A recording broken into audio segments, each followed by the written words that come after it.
안녕하세요. 저는 강북에 사는 40대 초반 여성입니다. 여러분들은 사랑을 믿으시나요? 뭔가 마음을 다 주었던 사람에게 배신을 당한 적이 혹시 있으신가요? 이 사연을 보내기까지 정말 몇 번이고 망설였지만 다들 저와 같은 일을 절대 겪지 마시라는 마음으로 용기 내서 사연을 보내게 됐네요. 학창 시절에 저는 공부를 열심히 하는 학생이었습니다. 어릴 때부터 법조계 쪽 일을 하는 것이 꿈이었거든요. 부모님들도 딸이 열심히 공부하니 당연히 지지해 주셨고, 저는 그렇게 열심히 공부해서 목표였던 대학에서 법학을 전공하게 되었습니다. 그리고 저는 대학에서 한 남자를 만나게 되었어요. 그 사람은 저와 같은 과 선배였는데, 같은 과 동기들이랑 외식하러 갔다가 같은 식당에서 합석을 하게 되어 첫 만남을 갖게 되었죠. 복학생이라 저보다 나이는 조금 많았고요. 고등학교 시절부터 공부만 하고 다른 건 신경 쓸 겨를이 없었던 저는 연애 경험이라고는 전무한 상태였습니다. 그래서 동기 남자애들 대하는 것도 적응 기간이 필요했었고요. 그 남자는 저에게 먼저 호감을 보이면서 다가왔었고, 다정하고 따뜻하게 저를 배려하는 말투로 대화를 이끌어 나갔습니다. 제가 경험이 한 번이라도 있었다면 어땠을지 모르겠습니다만, 아무튼 좋게 말하면 순진했고 나쁘게 말하면 물러 터졌던 저는 말 그대로 남자와의 대화에 빨려들듯이 스며들어 갔어요. 먼저 연락처를 물어본 것도 그 남자였고, 정말 누가 봐도 저와 사귀고 싶다는 듯이 계속 대시를 하더라고요. 주위 동기들도 저에게 잘해보라고 지지를 해줬고, 저는 그렇게 그 사람을 처음 만나고 몇 달 안 되어서 연애를 하게 되었습니다. 그때가 저 대학교 3학년 때였어요. 그 사람은 이미 사법시험 1차를 붙고 2차를 준비하고 있었고요. 군복무도 끝난 상태여서 이제 정말 변호사 될 일만 남았었어요. 그런 모습이 제게는 더욱 멋있어 보이고 동경의 대상이었습니다. 자기 공부만 하던 제가 남자친구의 시험 뒷바라지하느라 과제를 제출 못한 적도 있을 정도로 저는 그 남자를 사랑했었어요. 그 사람이 잘 되는 게 곧 내가 잘 되는 거라고 생각했고, 그 사람과의 미래에는 무조건 내가 함께 할 거라고 생각했으니까요. 그 사람은 시험에 붙고 신참내기 변호사로 일을 시작했습니다. 제가 합격한 것처럼 정말 행복해하면서 기뻐하고, 서툰 솜씨로 엄마를 달달 볶아가면서 밤새 온갖 반찬들을 만들어서 집으로 갔고, 가서는 축하의 상을 차려줬어요. 그 사람도 내가 열심히 일해서 너도 잘 되고 우리 꼭 결혼하자 라고 말했고, 저는 이제 행복할 일만 남았다고 생각했죠. 학점이 채워지자마자 저도 사법시험 1차에 응시했고 합격했습니다. 2차는 훨씬 더 어렵다는 걸 잘 알고 있었지만, 그래도 저는 열심히 할 자신이 있었고 그럴 예정이었습니다. 변호사는 제 오랜 꿈이기도 했으니까요. 하지만 저의 계획은 한순간에 물거품이 되었습니다. 바로 저의 갑작스러운 임신 때문이었죠. 졸업하기도 전이었고 2차 시험을 준비하고 있던 상황에서 저는 너무도 당황했습니다. 한편으로는 사랑하는 그 사람과의 사이에서 생긴 악이라는 생각으로 기쁘기도 했지만 마냥 행복할 수는 없는 상황이었어요. 임신 4주라는 이야기를 들었을 때 감정이 아직도 생각이 나네요. 그런데 그 사람은 너무도 자연스럽게 우리 그럼 결혼해야 하겠네 라고 일을 진행시키더라고요. 물론 처음에 임신 소식을 알렸을 때는 당황하긴 했지만 바로 기뻐하는 기색을 드러냈고, 난 어차피 너랑 결혼할 생각이었는데 우리 아기까지 가져줘서 너무 고마워 라면서 임신 소식을 반가워하더군요. 1년이 넘게 만나는 사람이 있다는 건 아셨는데 정식으로 부모님께 소개는 처음이었습니다. 그런데 그게 임신과 결혼이었으니 부모님은 난리가 나셨죠. 당연한 반응이라고 예상을 했었어요. 아빠는 아무리 변호사라지만 이제 갓 변호사가 된 건데 어떻게 책임지려고 그러나? 하며 그 사람에게 물었고, 그 사람은 지금 로펌들의 이력서 넣으며 구직하고 있습니다. 조만간 자리 얻을 수 있을 거고, 제가 아기랑 선이 다 책임지겠습니다. 결혼 허락해 주세요. 라고 말했죠. 그 사람이 돌아가고 나서 엄마와 아빠와 저는 대화를 나누었어요. 엄마는 지금 2차 준비하고 있는 게 아깝긴 하지만 애 아빠 되는 사람이 책임지겠다고 하는 마당에 지우는 것도 아닌 것 같다 라고 하셨고, 사업을 하셨던 아빠는 그래도 지금 여기서 네 꿈을 멈추면 나중에 다시 시작하는 게 어렵지 않겠니? 아빠는 무조건 네 의견 따를 거다 라고 하시며 올바른 선택을 하라고 하셨습니다. 저는 제 꿈을 굉장히 소중하게 생각하고 있었는데 그때 철없던 저는 제 실질적인 첫사랑이나 다름없던 그 사람을 정말 사랑하고 있었나 봐요. 아니, 앞으로 보고 뒤로 봐도 미친 듯이 사랑하고 있었죠. 아빠의 말에 바로 그 남자와 결혼하고 아기나 잘 키우겠다고 했으니까요. 저희 쪽에 허락을 받자마자 바로 그 남자의 집에도 인사를 하러 갔습니다. 아버지께서는 지병으로 일찍 돌아가시고 어머님을 만나 뵙게 되었어요. 사실 처음부터 저를 보시는 시선이 곱지는 않다는 걸 느끼긴 했습니다.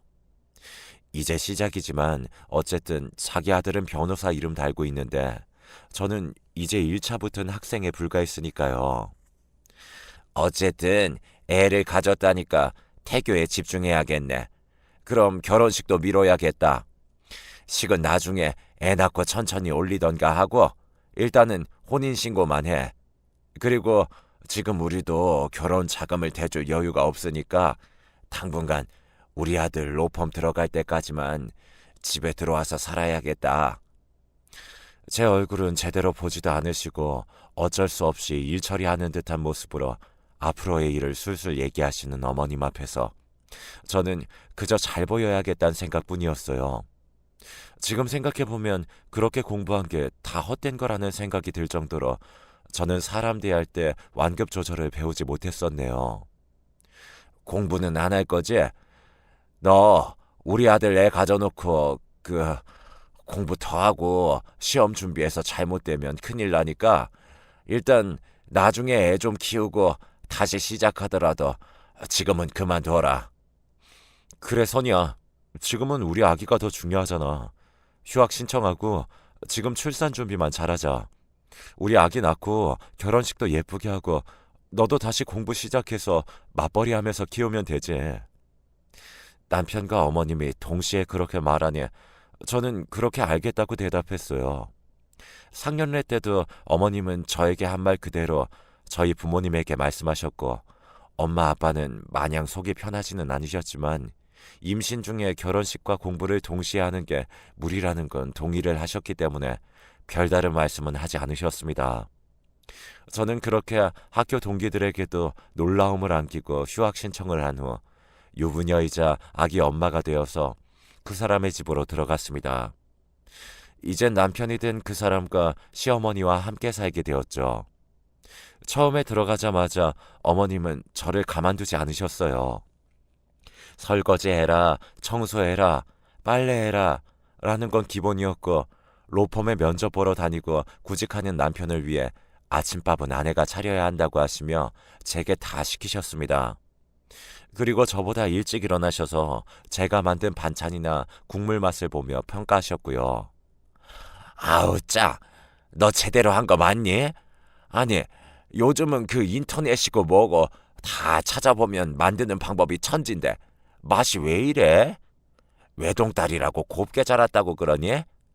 요즘은 그게 핑계거리가 안 돼. 오히려 혼자면 엄마 아빠가 뭐 하나라도 더 많이 가르쳐줬을 줄 알았는데 우리 아들은 이거 싫어해. 연애하는 동안 그것도 몰랐니? 예전에 군대에 있었을 때 만나던 애는 아주 그냥 도시락을 바리바리 싸서 면회도 같이 가고 그랬는데 아휴, 잘하는 거라고는 눈꽃만큼도 없어서리 원. 남편의 전 여자친구까지 거론하시는데 정말 스트레스를 많이 받았어요. 임신 초기라 조심하고 또 조심해야 하는데 그럴 거면 차라리 학교를 다니며 공부를 하는 게 더 낫겠다 싶을 정도였죠. 그래도 저는 참고 참으면서 네 하고 어머니께 맞춰드렸어요. 어쨌든 아이가 있었고 남편을 사랑했으니까요. 그렇게 노력하면 잘 살 수 있을 줄 알았습니다. 그런데 그게 아니었어요. 우선 남편의 일자리는 생각만큼 구해지지 않았고 남편은 그 스트레스인지 술을 많이 마셨습니다. 그리고 제게 화를 내거나 귀찮아하는 기색도 내비쳤죠. 하지만 저는 남편도 힘들겠지 생각하면서 버티고 참았어요. 그러다가 결국에는 일이 생겼습니다. 제가 갑자기 하혈을 한 거예요. 그것도 친정에 잠깐 갔을 때 벌어진 일이라 부모님이 다 보시게 되었고 난리가 나셨습니다. 다행히 아기는 무사했지만 병원에서는 스트레스가 많은 것 같다고 했고요. 아빠는 너 무슨 일 있어? 솔직하게 얘기해. 라고 하셨고 저는 결국 시어머님에게서 받은 스트레스와 남편의 취업난에 대해 말씀드렸어요. 아빠는 사업가답게 행동파셨습니다. 곧바로 저를 데리고 시댁에 가셔서 제가 월세방이라도 구해줄 테니까 애들 분가시키시죠? 라고 하셨습니다. 어머 어머 어머, 사돈 형편이 집 해주실 만큼 괜찮은가 봐요? 그런 말씀도 안 하시고 애들 결혼시키신 거예요? 그건 순서가 아니죠. 차라리 그 돈으로 우리 아들 사무실 하나 개업해 주시면 어때요? 아니, 뭐라고요?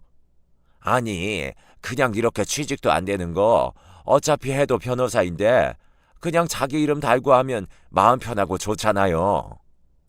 아빠는 처음에는 내키지 않는 눈치였습니다.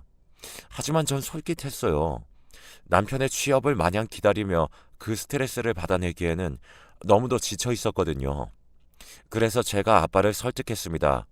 차라리 그게 낫지 않겠냐고요. 아휴, 좀 더 경험을 쌓는 게 낫지. 바로 자기 사무실을 개업한다고 그게 잘 되는 게 아닌데. 변호사라도 짬이라는 게 있지. 아빠, 그냥 해주세요. 저 어차피 분가해도 임신해서 혼자 집안일도 다 못해요. 여기선 그래도 어머님이 어머님 일은 하실 수 있잖아요. 아빠는 제 설득에 결국 남편을 부르셨습니다. 한 상가 건물에 사무실을 하나 열어주신다고 하신 거죠. 그 대신 명의는 제 이름으로 해주신다고 했어요. 남편이 열심히 하는 모습을 보이면 바꿔주신다고도 하셨고요. 한마디로 내가 임대인이 된 거고 남편이 임차인이 된 거나 마찬가지였죠. 아빠는 시댁 식구들이 앞으로 어떻게 나올지 모르니까 우선 상가의 명의는 제 이름으로 해준다고 하시더라고요. 남편은 그것도 감사했던지 고개를 넙죽넙죽 숙이며 장인어른 감사합니다. 제가 열심히 할게요. 라고 말하더군요. 그렇게 남편의 이름이 걸린 변호사 사무소가 개업했고 취업 걱정은 더 이상 하지 않게 되었어요. 시어머님도 사돈이 그렇게 돈을 써서 아들 일자리를 만들어줘서인지 전보다는 저를 유하게 대하시더라고요. 그것만으로도 좋았습니다. 저는 태교하고 집안일 하느라 남편의 일은 신경 쓸 겨를이 없었어요. 그냥 어쩌다 물어보면 잘 된다고 대답했고 표정도 좋아 보여서 잘 되나 보다 생각했었죠. 그렇게 2달이 조금 넘고 임신 5개월에 접어들었을 때 저는 남편의 사무실을 찾아가게 되었어요. 남편이 출근하고 나서 서류를 하나 발견했는데 오늘 날짜가 적혀 있어서 가져다 줘야겠다 생각했거든요. 지금도 가끔 생각해요. 그날 가지 않았으면 내 미래가 조금이라도 괜찮아졌을까 싶은 생각 말이죠. 아직도 기억이 납니다. 남편의 이름이 적힌 사무실 문을 뿌듯한 마음으로 연 순간 소파 위에 다른 여자와 다정하게 있던 그 남편의 모습이요. 2사람은 당황하면서 저를 쳐다봤고 저는 그 자리에서 정신없이 돌아서 달려 나왔습니다. 머리가 어지럽고 속이 뒤집히는 것 같았습니다. 골목에 주저앉아 하염없이 울고 또 울었습니다. 어떻게 우리 아빠가 해준 그 사무실에서 다른 여자를 안고 너무도 화가 나고 어이가 없었어요. 대학교 때부터 나만 보던 그 사람이 아닌 것 같았습니다. 그렇게 계속 울다가 어느 순간 배에 번개가 치는 듯한 통증이 느껴졌어요. 그제서야 아기를 품고 너무 울었다는 자각이 들었죠. 하지만 정신을 차릴 새도 없이 제 기억은 거기서 끊겨버렸습니다. 눈을 떴을 때는 이미 병원이었고 옆에는 남편과 그 여자가 있었어요. 뭐가 당당한지 저를 똑바로 보면서 여자는 어머, 일어났다, 일어났어 하고 호들갑까지 떨더라고요. 누가 봐도 세련된 투피스 정장에 화장까지 한 고급스러운 모습이었습니다. 남편과 그 여자 뒤로 시어머님이 나타났고 뒤이어 의사 선생님도 오셨어요. 선생님께서는 저를 안타깝다는 듯 보시면서 정말 죄송합니다. 아이가 유산되었어요. 임신 중기신데 스트레스를 크게 받으셨나 봐요. 라고 말씀하셨고 그제서야 저는 피로 물든 제 바지를 보게 되었죠. 선생님이 떠나시고 나서 시어머님이 저를 보고 혀를 끌끌 차셨습니다. 바깥으로 함부로 나돌아다니더니 애가 저렇게 떨어지지 하시면서 저를 아니꼽게 보시고 나가시더라고요. 그러자 남편 옆에 그 여자는 어머니 같이 가요 하고 자리를 피하더군요. 저는 그 모습을 어이없게 보고 있었고요. 우선 내가 잘못한 건 맞아.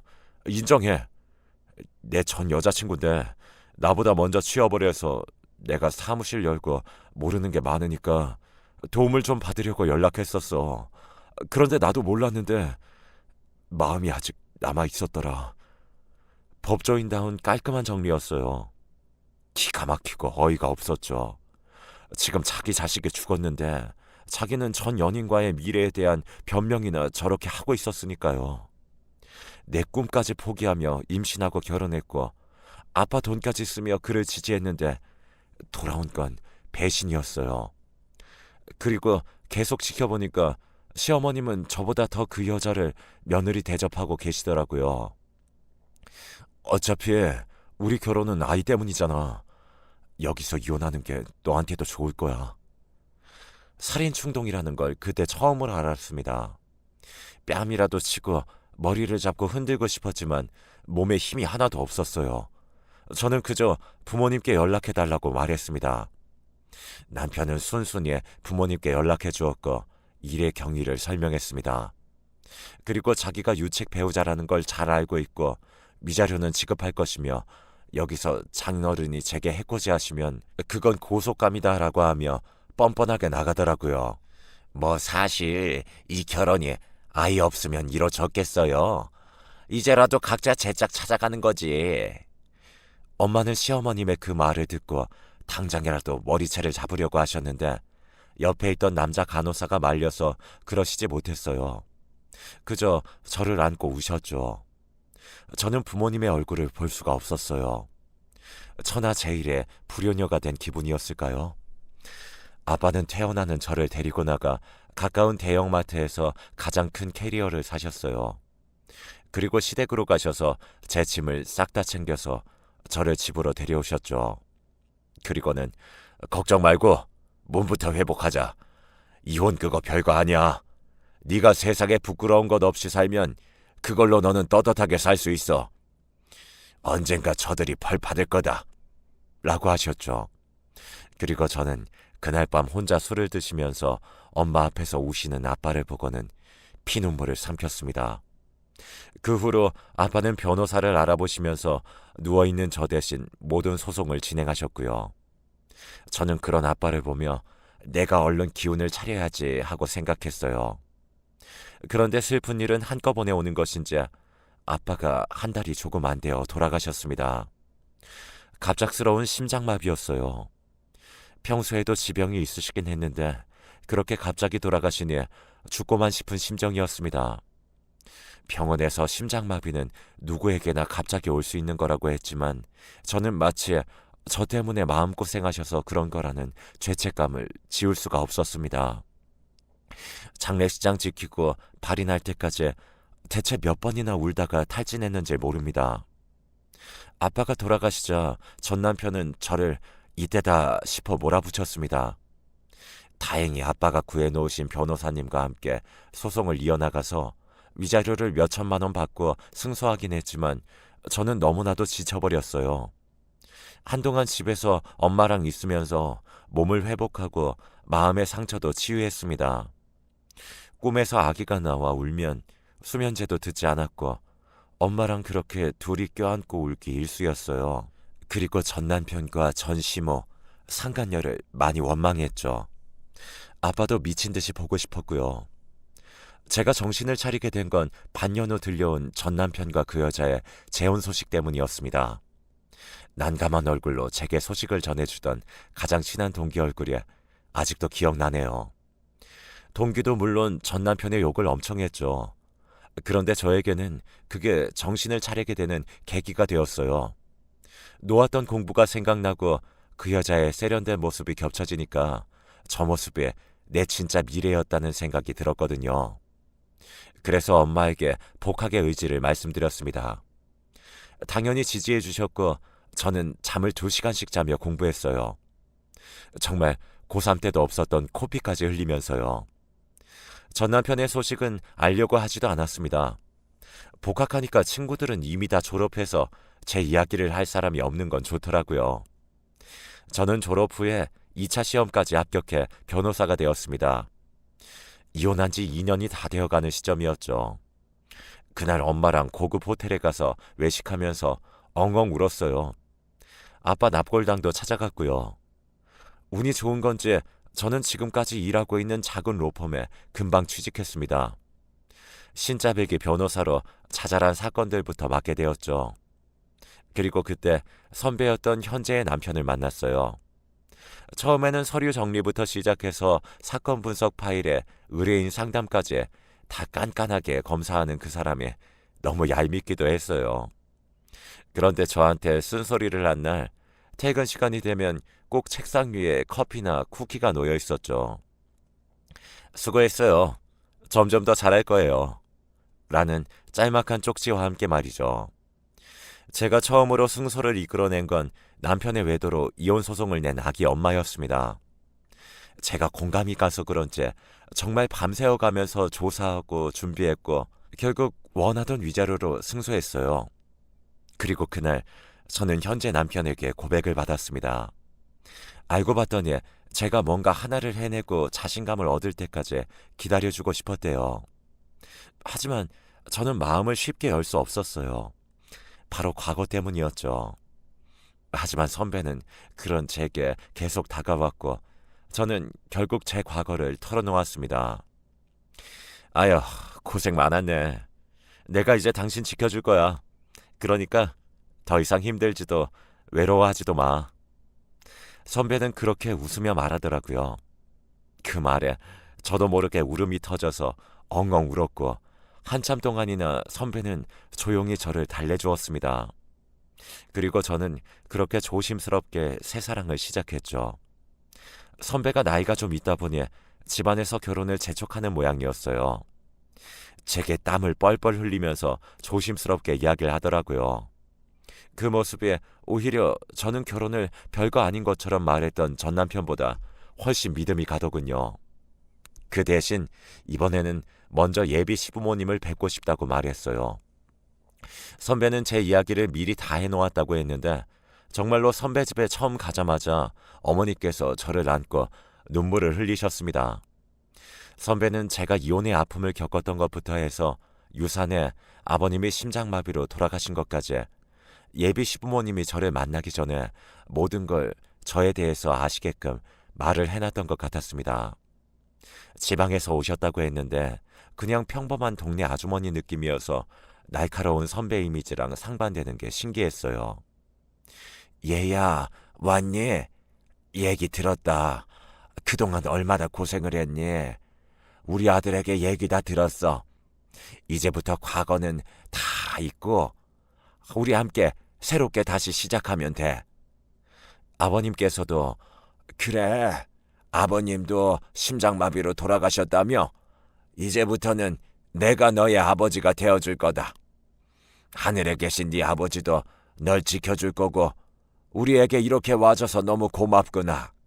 하시며 몇 년이 지났음에도 불구하고 제게 몸보신하라면서 준비해두신 한약을 건네시더라고요. 그 모습에 저도 마음이 통했고 저희의 결혼은 그렇게 일사천리로 진행되었어요.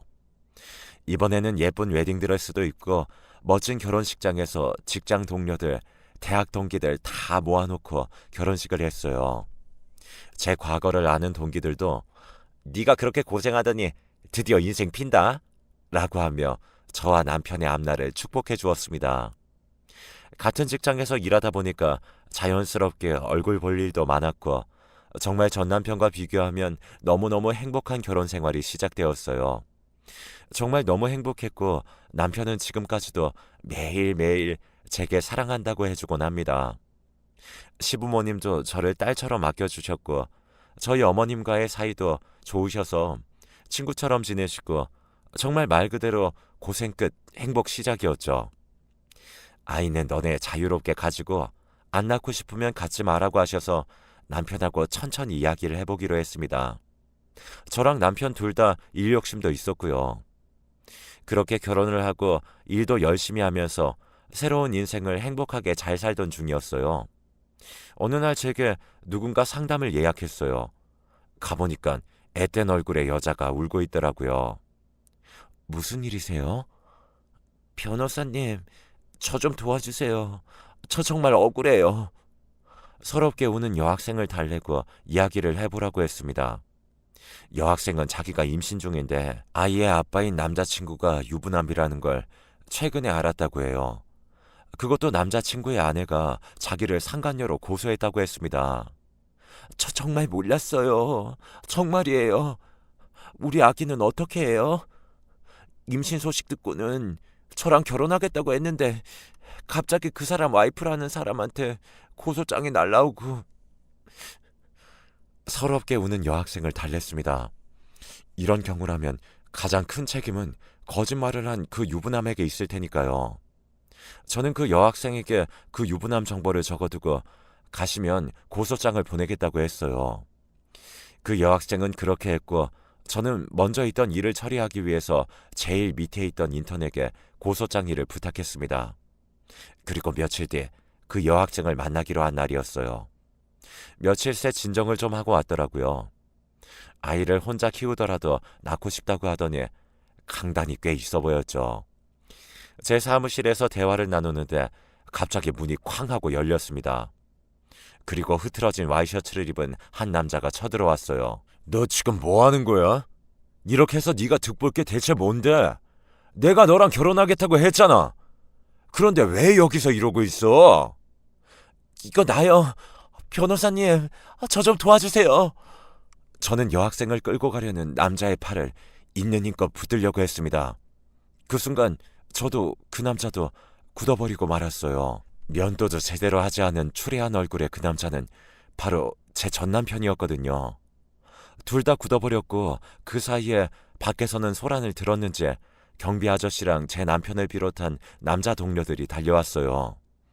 너, 선이야, 네가 어떻게 여길... 네가 얘 변호사? 남편은 이혼할 당시 아무 보잘것없던 여자가 변호사 사무실에 떡하니 앉아있으니 너무 놀란 표정을 짓더라고요. 얼굴이 사색이 되어 저를 멀뚱멀뚱 쳐다볼 뿐이었습니다. 그래, 넌 여자 인생 힘들게 하는 재주가 여전하구나. 제 차가운 목소리에 옆에 있던 남편은 이게 무슨 상황인지 바로 알아차리고는 다른 동료들과 경비 아저씨를 내보냈어요. 그리고 제 옆에 다가와 저와 그 여학생의 손을 잡고 자기 뒤로 세우더라고요. 안녕하세요. 저는 변호사 신태용이라고 합니다. 선이 남편 되는 사람이고요. 지금 저희 로펌 고객님을 위협하고 계신 거 아시죠? 뭐야, 남편? 이봐요, 나도 변호사야. 지금 그건 변호사로서의 태도가 아닌 것 같습니다만. 경찰 부를까요? 전 남편은 안절부절 못하더니 여학생에게 뭐라고 웅얼웅얼 거리더니 나가버렸어요. 저는 한숨을 푹 내쉬고 여학생에게 이 기가 막힌 상황을 설명해 주었죠. 차라리 잘 됐어요. 내가 법정에서 증언해 줄게요. 저 사람이 나한테 과거에 어떤 인간이었는지, 그런 판사님도 학생이 꽃뱀이 아니라는 것에 확신이 생기겠죠. 그러셔도 괜찮을까요? 변호사님의 아픈 기억을... 제 아기는 죽었지만 학생의 아기는 아직 살 수 있으니까요. 그렇게 저는 그 사건을 그대로 진행하기로 했습니다. 제가 중심적으로 밀고 간 건 혼인 빙자 사기와 양육비였어요. 여자 인생을 송두리째 망가뜨린 그런 인간에게 어떻게든 죄를 주기 위해 더 신경 썼고 뭐 하나 빠진 게 없는지 신경을 썼습니다.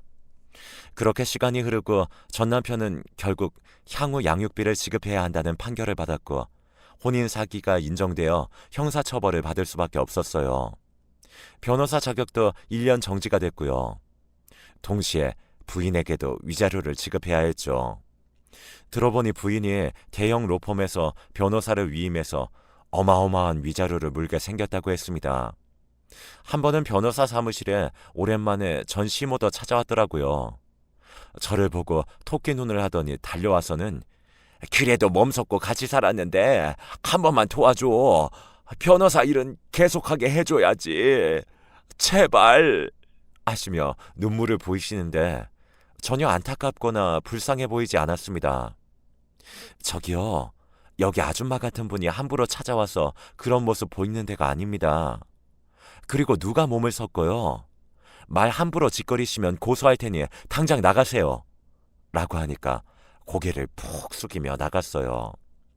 아마 집안에 대들 보였던 자기 아들이 이제는 변호사도 당분간 못하게 됐으니 한숨을 푹푹 쉬는 건 당연하겠죠. 그 후 여학생은 출산을 해서 미혼모 시설과 국가 지원들을 잘 알아본 후 현재 아이를 키우며 네일 아트 샵에서 일을 한다고 하네요. 양육비는 밀리더라도 달마다 주긴 준다고 하더군요. 저는 혹시 너무 적게 주거나 끊기면 바로 와서 고소장을 쓰라고 했습니다. 동기들을 통해 소식을 간간히 들은 전 남편은 완전히 패인 그 자체가 되었다고 합니다. 양육비를 주지 않으면 소송이 걸리니까 술집이나 고깃집, 심지어는 일용직 아르바이트도 하는 걸 본 동기도 있다고 해요. 로펌에 취직을 하려고 해도 이력서에 뭘 쓸 거리가 있어야 하죠. 간신히 양육비 보낼 돈 벌면서 버티는 것 같더라고요. 인과응보라는 게 진짜 있구나 싶기도 하고 그 사람은 왜 그렇게 공부 열심히 하고도 불쌍하게 저렇게 살까 싶기도 해요. 아무튼 저는 지금 잘 살고 있고 남편과도 행복합니다. 앞으로도 열심히 일하고 사회에 정의가 살아날 수 있도록 일 더 열심히 할게요. 감사합니다.